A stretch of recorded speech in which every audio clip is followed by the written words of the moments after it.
Okay, so I Oh, wanted no. Yeah, thank you. so I wanted to get started asking about the development of the script and what that process was like of really coming up with the idea for the film and really just working out the story overall. Yeah. Yeah, the idea began, my Rebecca, my wife, and I had been married for 20 years, and we have 5 children. Um, and we are anyways, in this weird period where our kids are becoming teenagers and life is beginning to be more about a little bit more about them, because we're driving them places where we have responsibilities that are constantly moving us. And a lot of our friends at the time of the development of the script were starting to separate. As a result, they were disconnecting, and that really scared me. And so I started to research into what was going on, and it's this period called the drift. And the articles are saying, like, you need to be very proactive, and you need to, like, make sure you're going on dates and spending time together. And I was sharing this with my wife, and she was very like, "We're fine. I don't know what you're worried about. We're very, very fine." And I'm like, we could be in danger. And I started to really think about that aspect. I started to imagine what would happen. How I would how scary that was for me. And some of my male friends, the way that they were responding was so out of character to them. Pounding on their wife's door at 2 a.m, screaming at them, "I know you have somebody in there," and all these very kind of strange things that were so outside of who they are as people. And that was also interesting to me as well. I was like, what's happening? And what I began to realize what was happening was that they'd given so much of themselves, and they had been so vulnerable with their partner. They didn't really know that this was their reaction. It's not like they had experience with this as we normally have experience in other elements. So I wanted to write about that. And I also wanted to write about the complicated aspect of marriage. As I kind of reflected, 20 years is kind of a milestone. I was like, there's ups and downs, there's the ins and outs, there's, gray periods, there's very, very hard periods. But we almost always paint it out to be either really great, or we make the movie where the couple ends up being divorced, and it's really a divorce film about the falling away. And I really wanted to see a movie where it wasn't about a family getting divorced, it was about a family navigating a very difficult space. So I wanted to ask, besides working on the script and also directing the film as well, and what that experience was like going from working on the script into directing and just your overall directing style on the side as well.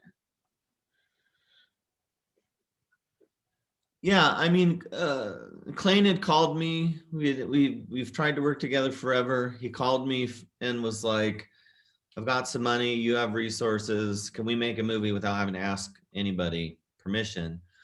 And I was like, "We definitely can." And I was thinking about these ideas, and so he was like, "I have this much money. Can you write a script that allows us to make it for that much money?" And I said, "Yes, I'll do that." And I'd made a few collaborative kind of no budget features with Rodrigo Hedebeck, and so I understood what $10,000 can do, what $12,000 can do. And so I wrote you know knowing the amount of money that Clayton had put together, but I also knew we'd have very minimal days. I was fighting for 19 days, and 12 was what was possible with everybody's schedule. He had another film he needed to do after, and the other actors were set. Sapita and Chris were both on Deuces for HBO, so they had limited time that they could come out and participate as well. So then it required me as a director to really think about how to make a film, and a successful film. I always get very paranoid about making a film that an audience really needs to excuse a lot of stuff. They're like, "Oh man, if he had the resources, he could probably do this better." Sometimes you see that in action films where it's like a scene just cuts really quickly because they don't have the resources to blow a building up or something like that. Um, and so I tried to be very calculated about it. And I worked with Oscar Jimenez, and the DP, and we really sat with the space and looked at the frames and really began to discuss framing it like a family album. Could each of these images be a still image in a family album, which would again capture just one moment in their entire life. And also, speaking of working with Clayne and the rest of the cast, I also wanted to ask about bringing the actors on board and really getting to work with them on their characters within the film as well.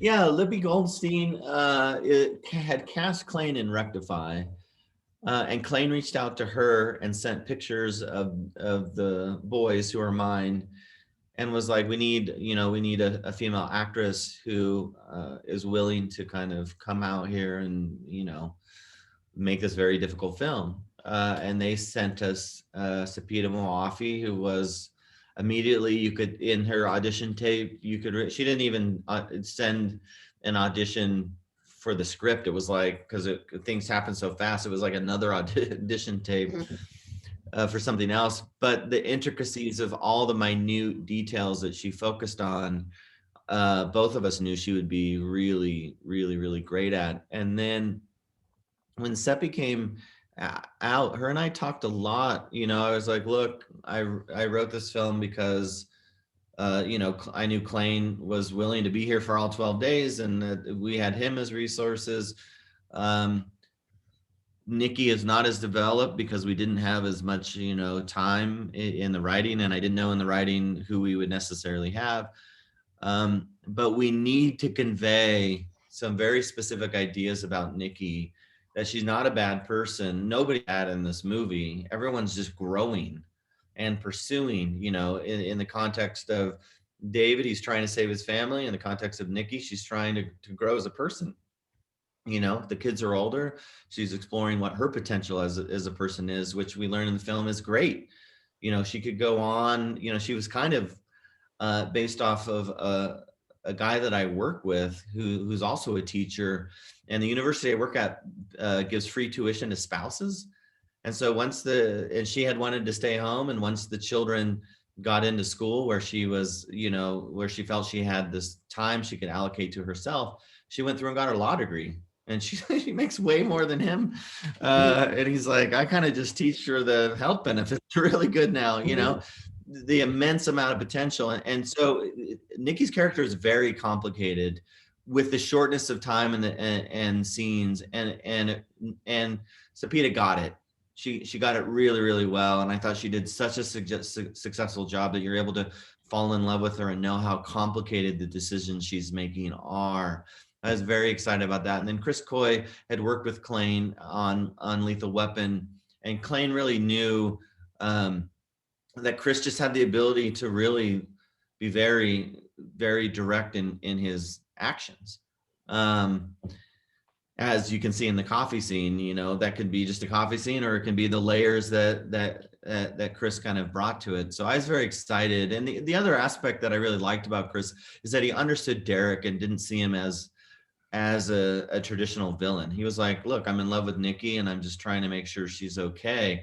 And if you really watch his performances through the scenes, that is what he's doing. He's trying to be a good boyfriend. And I really liked that complicated aspect. And so their casting was perfect. And then Avery, of course, she's just amazing. And the first day on set, she just grabbed my boys and they hopped in a golf cart and they drove around this tiny little town. And within 20 minutes, she was the older sister, and they were picking on her like they do their older sister Harper. And I just knew that the chemistry between them was just right, and that was very exciting. And speaking also of the town and the location, I also wanted to ask about that experience and really figuring out where you wanted to shoot and just really shooting in the small town overall as well.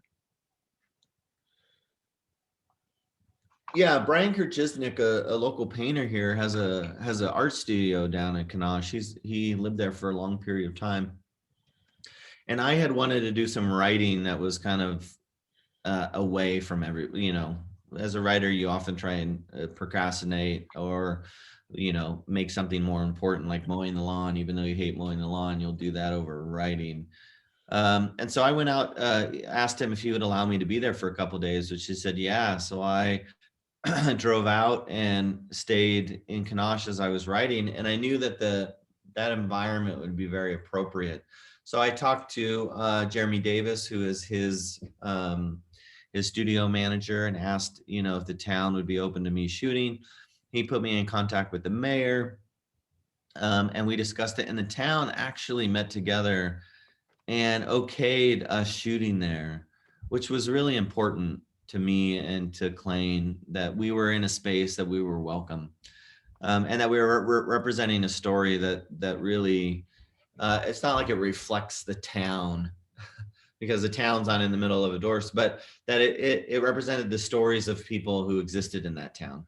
And just a few blocks from where we actually shot, did live a husband three doors down from his ex-wife, who had the children and had a new husband. And so it felt appropriate to kind of shoot there, and to tell the story there.